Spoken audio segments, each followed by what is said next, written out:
Uji ketegasan Jokowi ajak anggota G20 akhiri perang. Presiden Jokowi terus menunjukkan konsistensi dan ketegasannya dalam mendorong perdamaian dunia. Terbaru, di pembukaan konferensi tingkat tinggi KTT G20 Bali, Presiden Jokowi kembali menyuarakan masalah itu dengan pernyataan tegas, "We must end the war."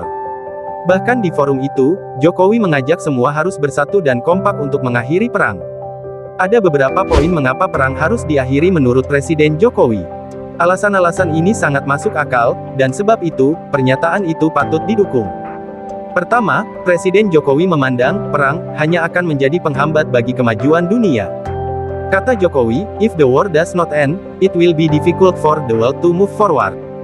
Apabila perang gagal dihentikan, maka dunia tidak akan maju. Bahkan bukan hanya menghambat kemajuan, tapi perang hanya akan menimbulkan kerugian besar, korban kemanusiaan dari orang-orang yang tak bersalah, kerugian yang ditanggung masyarakat dunia. Kedua, perang tidak akan membawa kebaikan-kebaikan apa-apa untuk generasi masa depan. Tak ada yang bisa dibanggakan untuk diwariskan kepada generasi masa kini dan masa depan apabila negara di dunia hanya sibuk dengan perang dan perang. Dalam kata-kata Jokowi, "If the war does not end, it will be difficult for us today responsible for the future of the current generations and future generations."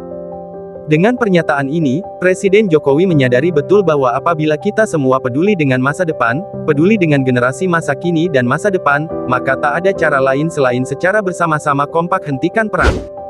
Sebab jika perang tak bisa dihentikan, maka yang tersisa bagi masa depan, dan generasi mendatang tak lain hanya sisa-sisa kehancuran.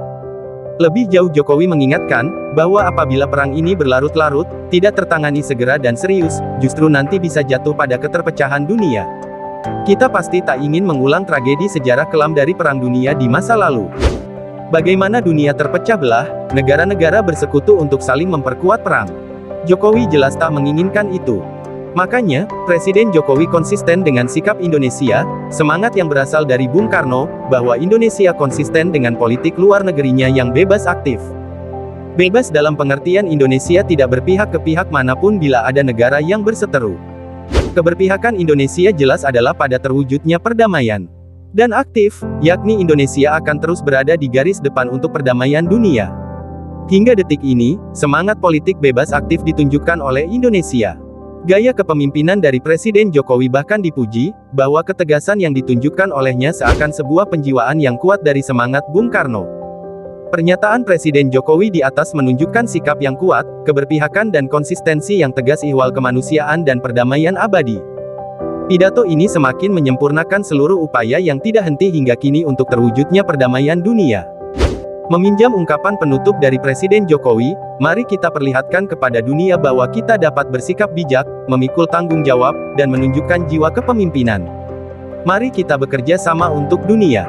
Recover together, recover stronger.